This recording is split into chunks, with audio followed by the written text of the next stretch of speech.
இருக்கார், கொலி கிட்ட கேட்கிறேன். கேட்கறத விட உங்க சாப்டர் முடிஞ்சிடும். நீங்க யார்கிட்டையும் எதுவும் கேட்க வேணாம், தனியா உட்காந்து யோசிங்க.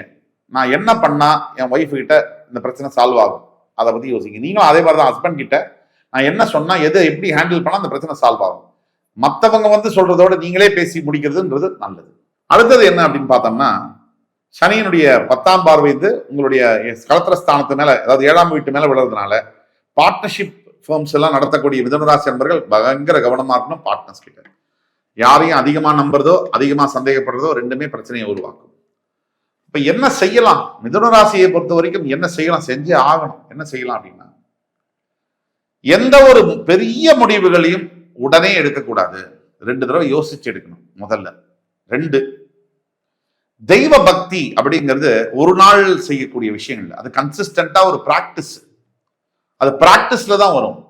அதை கன்சிஸ்டன்டா நீங்க ஒவ்வொரு வாரமும் கோவிலுக்கு போகணும், குலதெய்வ வழிபாடு, இதெல்லாம் பழக்கப்படுத்திக்கணும். 3, மிதுனராசி அடுத்து செய்ய வேண்டியது என்ன அப்படின்னா, வீட்டுல